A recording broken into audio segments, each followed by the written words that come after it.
Capítulo 1. Necessidade da devoção a Maria. Confesso com toda a Igreja que Maria não é senão uma puríssima criatura saída das mãos do Altíssimo, mas comparada à sua majestade infinita, é mais ínfima que um átomo, ou melhor, não é sequer um nada, pois só Ele é aquele que é.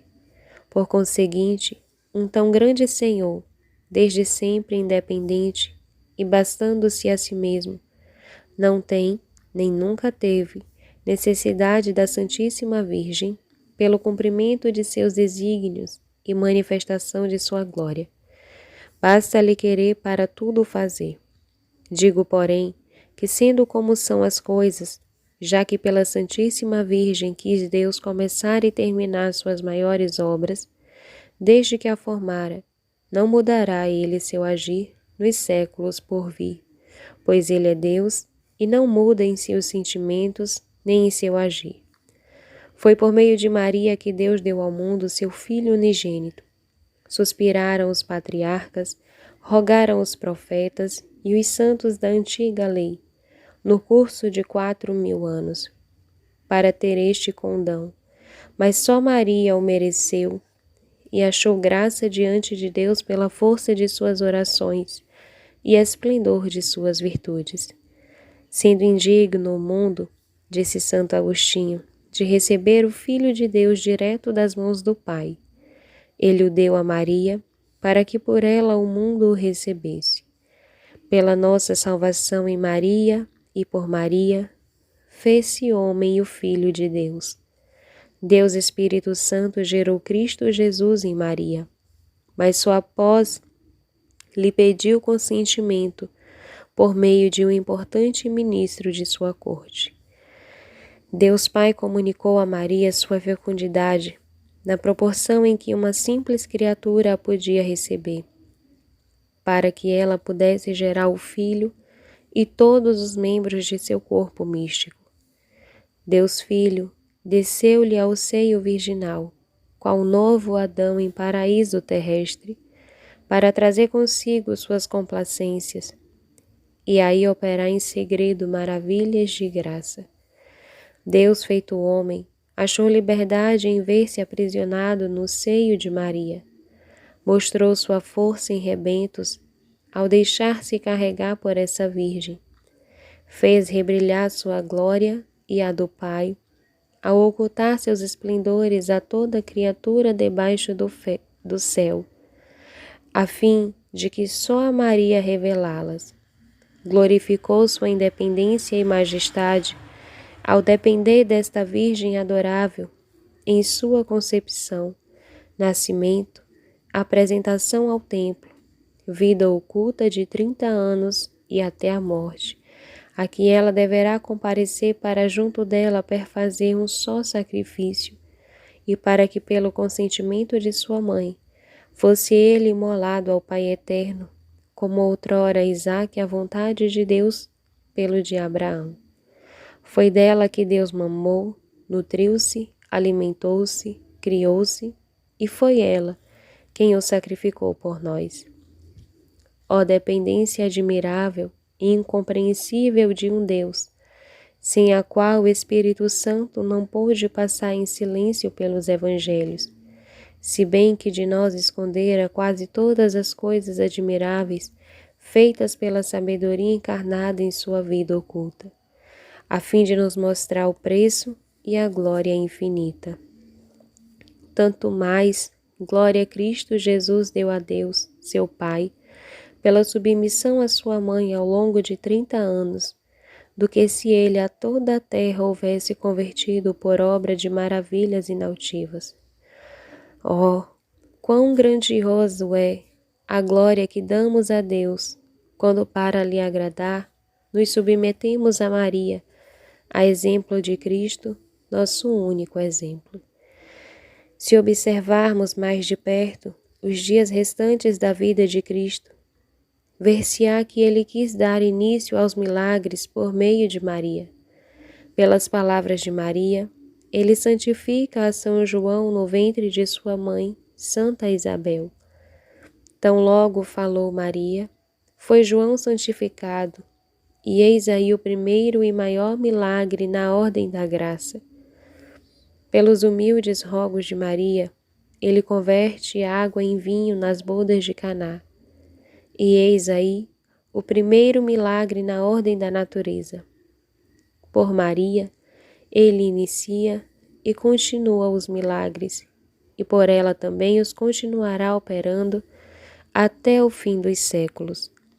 Sendo Deus Espírito Santo improdutivo em Deus, ou seja, não produzindo outra pessoa divina, tornou-se fecundo em Maria, a quem desposou.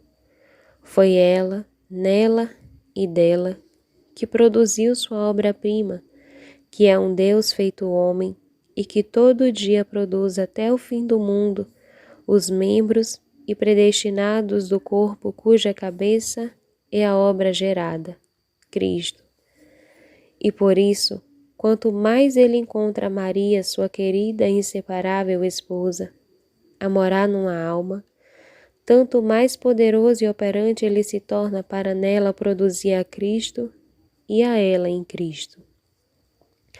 Não dizemos, contudo, que a Santíssima Virgem dá ao Espírito Santo a fecundidade, como se ele não a tivesse, porque sendo Deus, é fecundo por si mesmo e possui o poder de criar, tal qual o Pai e o Filho, embora o não reduza ao ato, sem gerar outra pessoa divina. Disse, todavia, que o Espírito Santo, por intermédio de Santa Maria, de quem aprove se servir, mas sem dela precisar, reduziu a ato sua fecundidade, ao produzir nela e por ela Jesus Cristo e seus membros. Mistério de graça, inacessível até mesmo entre os mais doutos e místicos cristãos. O proceder das três pessoas da Santíssima Trindade na encarnação e na primeira vinda de Cristo é conservado por elas de modo invisível na Santa Igreja, e o há de ser até a consumação dos séculos na última vinda de Cristo. Deus Pai juntou todas as águas e as chamou de mar. Juntou todas as suas graças e as chamou de Maria. Esse grandioso Deus é dono de um tesouro ou erário muito rico, onde tudo o que há de belo, lustroso, raro e precioso encelerou, inclusive o próprio Filho. Este tesouro não é outro que Maria, a quem chamam os santos de tesouro do Senhor, de cuja plenitude os homens são enriquecidos. Deus Filho transmitiu à sua mãe, com tudo o que adquiriu pela vida e pela morte, seus méritos infinitos e virtudes admiráveis, e fê-la tesoureira de tudo o que seu pai lhe dera por herança. É por Maria que ele aplica seus méritos aos membros, comunica suas virtudes e distribui suas graças. É o seu canal misterioso, o seu aqueduto pelo qual envia com abundância e docemente suas misericórdias. Deus Espírito Santo comunicou a Maria, sua fiel esposa, seus dons inefáveis. Escolheu-a por dispenseira de tudo o que possui, de sorte que ela distribui a quem quiser, quanto quiser, como quiser e quando quiser, todos os seus dons e graças, e não há nada que venha dos céus aos homens que não tenha passado pelas mãos virginais de Maria, pois esta é a vontade de Deus, que tudo recebamos de Maria, sendo assim enriquecida, elevada e honrada pelo Altíssimo, aquela que se despojou, humilhou-se e se escondeu até o subsolo do nada, pela profunda humildade em vida. Eis os sentimentos da Igreja e dos santos padres. Se falasse aos espíritos fortes dos tempos, dar-me-ia ao trabalho de longamente provar tudo o que com simplicidade acabo de dizer pelas Sagradas Escrituras, pelos santos padres e pelas mais sólidas razões que se possam saber. Todavia, já que me dirijo sobretudo aos pobres e simples, que sendo de mais boa vontade e fé do que os sábios em geral, creem com mais simplicidade e mais mérito, contendo-me em só declarar-lhes a verdade, sem me arrojar às citações latinas, as quais não compreendem, embora não me furtarei a citar algumas, mas sim esquadrinhá-las em demasia. Prossigamos. Se a graça aperfeiçoa a natureza e a glória aperfeiçoa a graça, certo é que nosso Senhor continua sendo no céu o mesmo Filho de Maria que foi na terra, e por conseguinte conservou a mesma submissão e obediência dos mais perfeito à mais perfeita Mãe.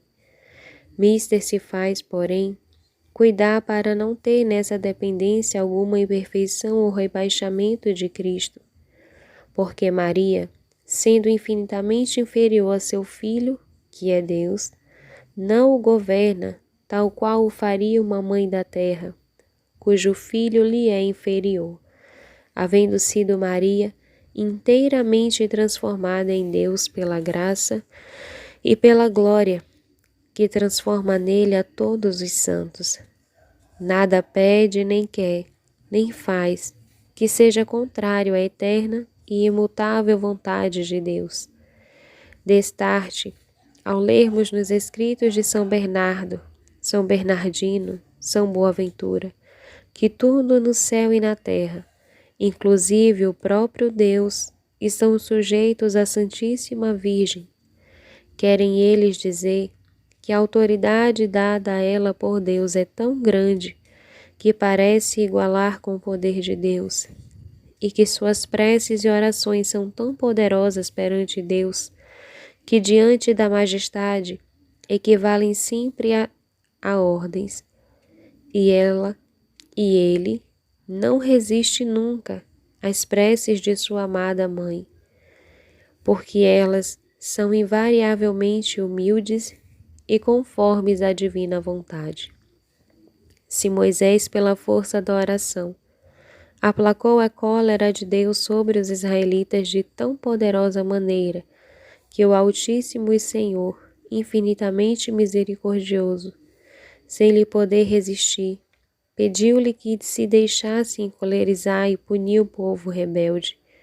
O que devemos pensar nós, com tanto mais razão, da humilde oração de Maria, da digníssima Mãe de Deus, que é ainda mais poderosa ante a majestade divina do que as preces e intenções de todos os anjos e santos do céu e da terra somados. Maria governa no céu aos anjos e aos bem-aventurados. De recompensa a sua profunda humildade, deu-lhe Deus o poder e a missão de ocupar os tronos que ficaram vagos desde a queda dos anjos apóstatas pelo orgulho.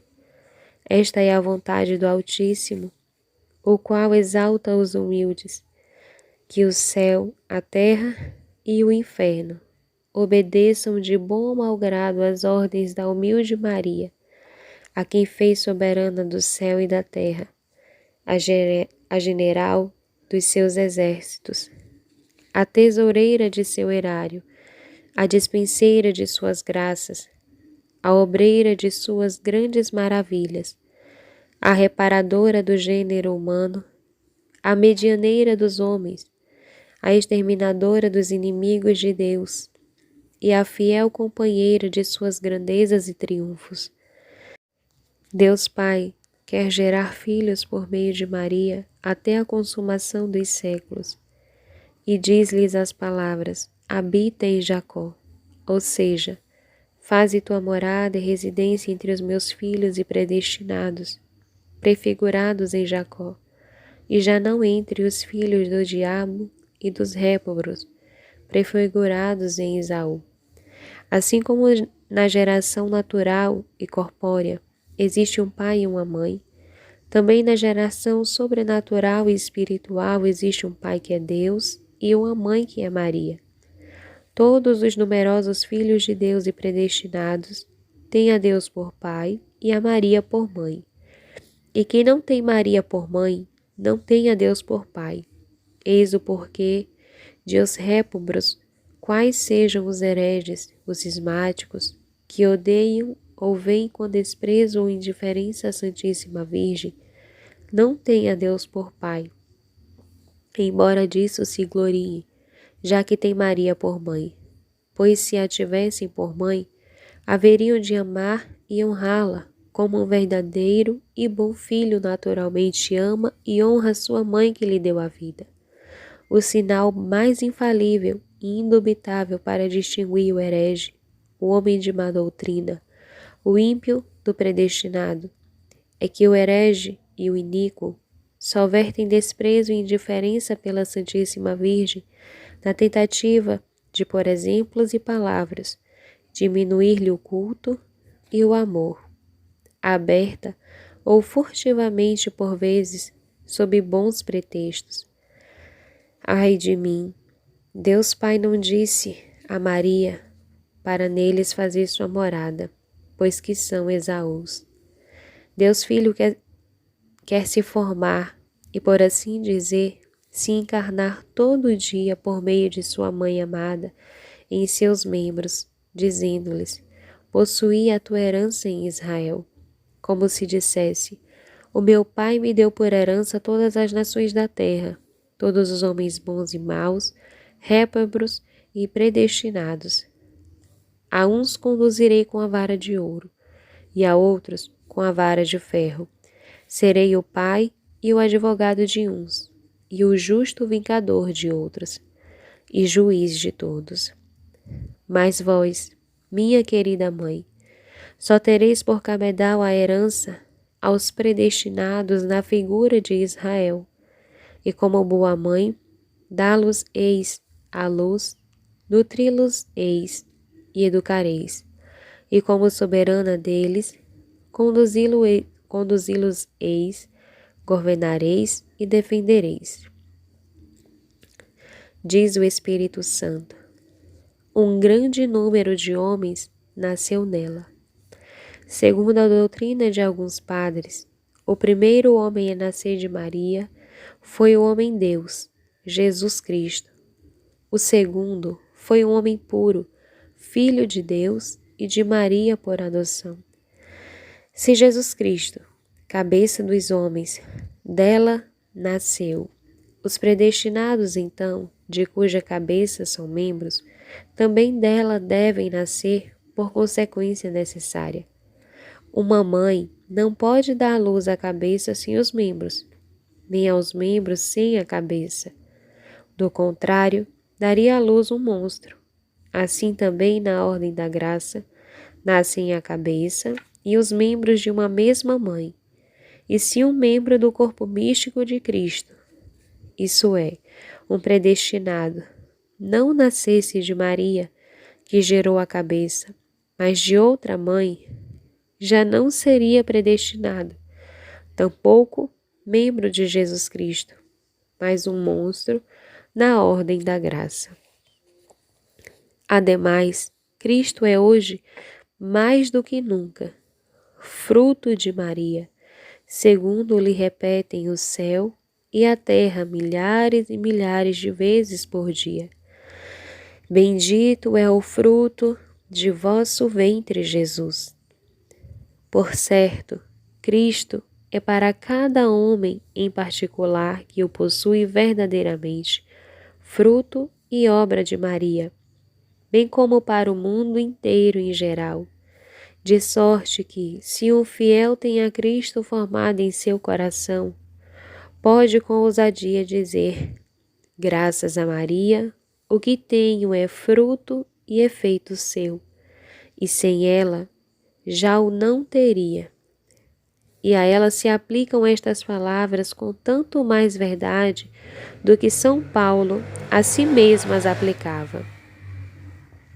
Por quem eu sinto de novo as dores do parto, até que Jesus Cristo se forme em vós. Santo Agostinho, superando-se a si mesmo, e a tudo que venho dizendo. Assevera que todos os predestinados por serem conformes à imagem do Filho de Deus são neste mundo encobertos no seio da Santíssima Virgem, onde são resguardados, nutridos, sustentados e criados por tão boa mãe, até que eles dê a luz para a glória, depois da morte, que eles são mais propriamente o dia de nascer, segundo chama a Igreja a morte dos justos. Ó mistério de graça, oculto aos répobros e tão pouco conhecido dos predestinados, Deus Espírito Santo quer nela e por ela formar os eleitos, dizendo-lhe: lança raízes entre os meus escolhidos. Lançai minha tão amada esposa, as raízes de todas as vossas virtudes entre os meus eleitos, a fim de crescerem de virtude em virtude e de graça em graça. Tanta foi a complacência que lhe tive enquanto sobre a terra vivestes a prática das mais sublimes virtudes, que vos desejo encontrar ainda outra vez sobre a terra, sem que vos deixeis de estar no céu. Por isso gerai-as nos meus eleitos, que neles eu veja com complacência as raízes de vossa fé inabalável, de vossa profunda humildade, de vossa mortificação universal, de vossa sublime oração, de vossa ardente caridade, de vossa inamovível esperança e de todas as demais virtudes vossas. Vós sois ainda minha fiel esposa, tão pura e tão fecunda como nunca. Que a vossa fé me dê fiéis, que vossa pureza me dê virgens, que vossa fecundidade me dê eleitos e templos. Quando Maria se enraiza numa alma, produz aí maravilhas de graça que só ela pode produzir, porque só ela é a Virgem fecunda que foi e sempre será inigualável em pureza e fecundidade. Maria gerou com o Espírito Santo a mais excelsa das coisas de quantas sejam e quantas serão. Um Deus homem, por conseguinte, produzirá também as mais excelsas que existirão nos últimos tempos. Incumbiu-se-lhes a formação e criação dos santos ilustres que hão de vir no fim do mundo, pois só esta Virgem única e milagrosa pode, em união com o Espírito Santo, produzir coisas singulares e extraordinárias. Quando o Espírito Santo, seu divino esposo, a encontra numa alma, voa em sua direção e nela faz morada. E com essa alma se comunica à medida que ela dá lugar à sua esposa. E uma das maiores razões por que o Espírito Santo já não realiza prodígios estrondosos nas almas é por não achar nelas uma forte união com sua fiel e inseparável esposa.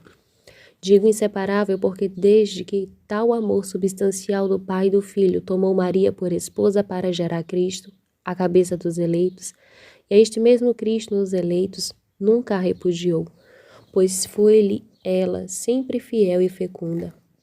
Do que fica dito claramente se conclui: primeiro, que Maria recebera de Deus um grande senhorio sobre as almas dos eleitos, sem o qual ela não pode fazer nelas sua morada. Segundo, lhe ordenou Deus Pai, nem formá-las, nem nutri-las, nem criá-las, nem gerá-las à vida eterna como mãe, nem lhes ter como herança e penhor, nem formá-las em Cristo, nem Cristo nelas, nem deitar-lhes no coração suas raízes de virtude, e ser a companheira inseparável do Espírito Santo por tais obras de graça. Sem este domínio, digo, nenhuma obra ela pode fazer, se não tiver o direito e senhorio sobre suas almas por singular graça do Altíssimo, o qual lhe foi dado poder sobre seu único e natural Filho. Também lhe deu poder sobre seus filhos adotivos, não só sobre o corpo, o que pouco seria, mas também sobre a alma. Por graça, Maria é a rainha do céu e da terra, como Jesus é o rei por natureza e direito. Como o reinado de Cristo existe sobretudo no íntimo dos homens, segundo sua palavra, porque eis que o reino de Deus está no meio de vós. Assim também o reinado da Santíssima Virgem se dá muito mais no interior do homem, ou seja, em sua alma, e é sobretudo nas almas onde ela, com seu Filho, é mais glorificada do que em todas as criaturas visíveis, podendo nós assim chamá-la, com os santos, de Rainha dos Corações. Em segundo, resta concluir que a Santíssima Virgem, sendo necessária a Deus de uma necessidade que se diz hipotética, por consequência da divina vontade, é tanto mais necessária aos homens para que eles alcancem o fim último. Logo, não se deve confundir a devoção à Santíssima Virgem com a devoção aos outros santos, como se não fosse mais necessária, como fosse só uma outra qualquer. O douto e piedoso Suárez, da Companhia de Jesus, o sábio e devoto justo Lípcio e diversos autores provaram irrefutavelmente, segundo os ensinamentos dos padres da Igreja, dentre os quais Santo Agostinho, Santo Efrem, Diácono de Edessa, São Cirilo de Jerusalém, São Germano, São João Damasceno, Santo Anselmo, São Bernardo, São Bernardino, Santo Tomás e São Boaventura, que a devoção à Santíssima Virgem é necessária para a salvação e que é sinal infalível segundo o sentir do mesmo Ecolampádio e de outros hereges, o não ter estima e amor por Santa Maria, e que, ao contrário, é sinete inconfundível de predestinação, o ser de todo o coração e verdade dela devoto ou a ela devotado. Provam-no as figuras e palavras do Antigo e Novo Testamento, os exemplos e o sentir dos santos, conhecem-no e demonstram-no a razão e a experiência. O próprio diabo e seus apaniguados, sufocados pela força da verdade, foram muitas vezes obrigados a confessá-lo quase sempre de má vontade. De todas as passagens dos santos padres e dos doutores, de que fiz ampla colheita em ordem a provar esta verdade. Cito apenas uma, para que não me estenda em demasia. Ser devoto de vós, ó Maria Santíssima, é uma arma de salvação que Deus dá a quem quer salvar-se. São João Damasceno. Cá poderá eu narrar tantas histórias a provarem a mesma coisa, entre as quais a que se conta das crônicas de São Francisco. Viu ele, num êxtase, uma enorme escada, para a qual dava no céu, em cuja cumeada estava a Virgem Santa, pela qual lhe mostrou que para chegar ao céu é preciso subir por ela. Narra-se também das crônicas de São Domingos, quando 15.000 demônios, possuindo a alma de um infeliz herege perto de Carcassonne, onde São Domingos recitava o rosário, foram obrigados por ordem direta da Santíssima Virgem a confessar grandiosas e alentadoras verdades sobre a devoção a Maria, e o fizeram com tanto ardor e clareza que a esta autêntica história não se pode ler, nem a este panegírico a sua devoção ouvir, em que pese aos demônios fazer, sem com isso verter lágrimas de alegria, ainda que pouco devoto se seja da Santíssima Virgem Maria. Se a todos é necessária a devoção à Santíssima Virgem para tão somente salvar-se, tanto mais o é a quem foi chamado a uma perfeição particular. E não penso eu que alguém possa conseguir uma união íntima com nosso Senhor e uma perfeita fidelidade ao Espírito Santo sem outra união muito estreita com a Santíssima Virgem e máxima dependência de seu amparo. Foi só Maria que achou graça diante de Deus sem auxílio de qualquer outra criatura. E desde então, todos os que acharam graça diante de Deus, foi só por ela que o acharam. E assim também, só por ela, todos os que hão de vir encontrarão graça diante de Deus. Ela já estava cheia de graça quando lhe saudou o arcanjo Gabriel, e foi superabundantemente repleta de graça pelo Espírito Santo, quando ele a cobriu com sua sombra inefável. E de tal modo foi aumentando dia a dia, momento a momento, essa dúplice plenitude que atingiu um nível imenso e inconcebível de graça, de sorte que a constituiu o Altíssimo a tesoureira única do erário de seu reino e a dispenseira única de suas graças, para ela enobrecer, elevar e enriquecer a quem quiser, para introduzir a quem quiser no caminho estreito do céu, para conduzir apesar dos pesares a quem quiser pela porta estreita da vida e para dar o trono, o cetro e a coroa de rei a quem quiser. Jesus é em todo lugar e em todo tempo o fruto e o filho de Maria, e Maria é, em todo lugar, a árvore verdadeira, em que brota fruto de vida, gerado pela verdadeira mãe. Foi só a Maria a quem Deus dera as chaves dos celeiros do divino amor e o poder de entrar nas mais secretas e sublimes sendas da perfeição e de a introduzir os outros. É só Maria quem dá aos miseráveis filhos da infiel Eva a entrada no paraíso terrestre, a fim de nele passearem agradavelmente com Deus, a fim de nele se esconderem com segurança dos inimigos, para ali, já não temendo a morte, saborearem as delícias que nele se encontram, o fruto da árvore da vida e da ciência do bem e do mal, e beberem em grandes goles as águas celestes da bela fonte que jorra com abundância nesse paraíso. Ou, a bem dizer, visto que ela mesma é o paraíso terrestre, ou a terra virgem, de onde os transgressores, Adão e Eva, foram expulsos. Ela só acolhe a si aqueles que eles contentam, a fim de fazer-lhes santos. E todos os ricos do povo, a valer-me dos termos do Espírito Santo, segundo a explicação de São Bernardo, hão de suplicar por vossa face pelos séculos sem fim, e particularmente no fim do mundo, isto é, que os santos mais ilustres, as almas mais plenas de graça e virtude serão as mais assíduas em rezar a Santíssima Virgem e tê-la a todo instante presente, qual exemplo perfeito a ser imitado e auxílio poderoso que as pode acudir. Digo que isso se dará particularmente no fim do mundo e em breve, porque o Altíssimo, junto com sua mãe, despertará grandes santos que hão de superar em santidade a maior parte dos outros santos, assim como os cedros do Líbano extrapassam as arvoretas, segundo revelara a uma santa alma cuja vida foi escrita pelo Monsenhor de Rende. Essas almas insignes, cheias de graça e zelo, serão escolhidas para fazer frente aos inimigos de Deus, que de toda parte insurgirão, e elas serão inimitavelmente devotas à Virgem Santíssima, iluminados da sua luz, nutridos de seu leite, conduzidos de seu espírito, firmes em seu braço e guardados sob sua proteção, de sorte que com uma mão irão pelejar, e com a outra edificar. Com uma hão de combater, esfacelar e esmagar os hereges e suas heresias, os cismáticos e seus cismas, os idólatras e suas idolatrias, os pecadores e suas impiedades, e com a outra onde edificar o templo do verdadeiro Salomão e a cidade mística de Deus, isto é, a Santíssima Virgem, chamada pelos santos de Templo de Salomão e Cidade de Deus. Trarão consigo a todo o mundo, por exemplos e palavras, a verdadeira devoção a Santa Maria, o que lhes granjeará o ódio dos inimigos, mas também muito mais triunfos e glórias unicamente para Deus.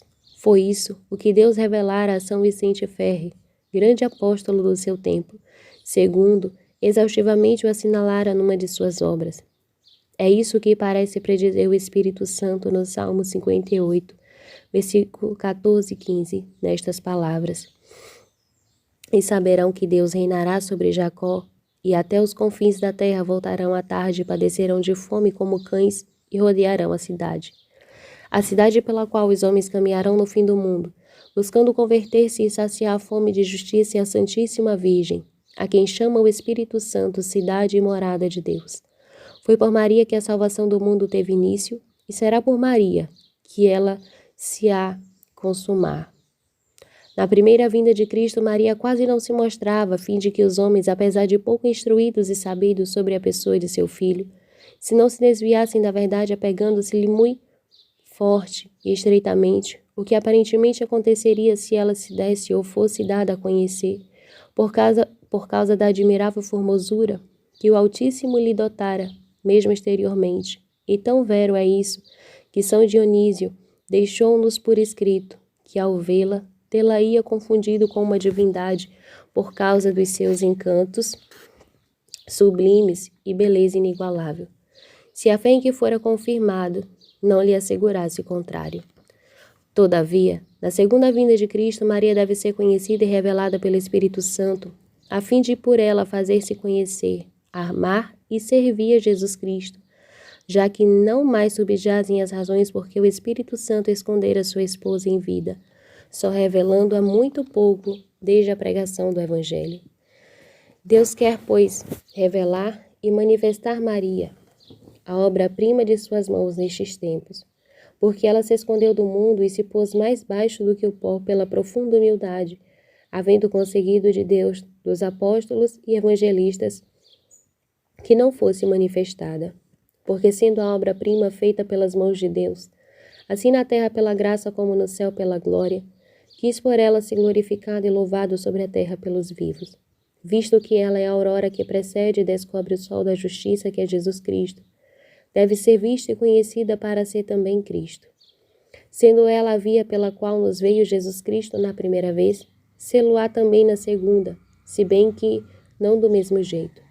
Sendo ela o caminho seguro e a via direita e imaculada para se chegar a Cristo e o encontrar perfeitamente, é por ela que as almas santas destinadas refugiam em santidade, onde ele achar. Quem acha Maria, acha a vida, isto é, Jesus Cristo, que é o caminho, a verdade e a vida. Todavia, ninguém pode achar Maria sem procurá-la. Ninguém pode procurar sem a conhecer, porque não se busca nem deseja um objeto desconhecido. Urge, pois, dar como nunca a conhecer mais a Maria, em ordem a conhecer mais altamente a glória da Santíssima Trindade. Maria deve brilhar mais do que nunca, em misericórdia, força e graça nos últimos tempos, em misericórdia, para com amor resgatar e receber aos pobres, pecadores e extraviados que se hão de converter e regressar à Igreja Católica, em força contra os inimigos de Deus, os idólatras, cismáticos, maometanos, judeus e ímpios de coração duro, que terrivelmente se revoltarão para seduzir e derrubar, por promessas e ameaça, a todos que lhes for contrários, e por fim, há de refugir em graça para animar e alentar os valentes soldados e fiéis servidores de Cristo, que combaterão por seus interesses.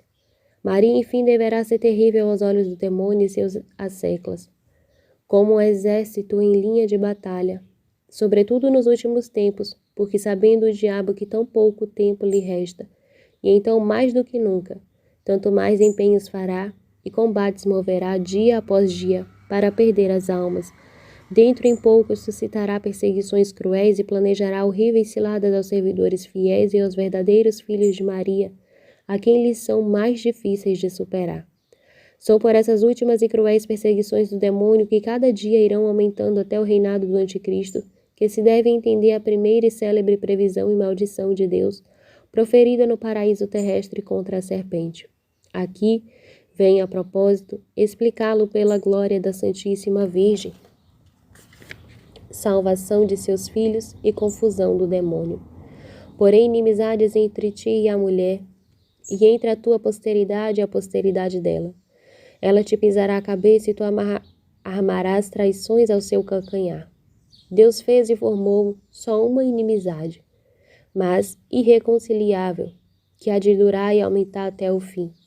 Ei-la entre Maria, sua mãe digníssima, e o demônio, entre os filhos e servos da Virgem Santa, e os filhos e apaniguados de Lúcifer. De sorte que o mais terrível inimigo que Deus fez contra o diabo foi Maria, sua Santa Mãe. Ele a adotou desde o paraíso terrestre, mesmo existindo ainda apenas como ideia na mente de Deus. Tanto ódio contra este maldito inimigo, de tanto engenho para descobrir a malícia da antiga serpente, de tanta força para triunfar, destruir e esmagar esta quimera orgulhosa, que o demônio a teme mais do que a todos os anjos e homens, e num certo sentido até mais do que ao próprio Deus.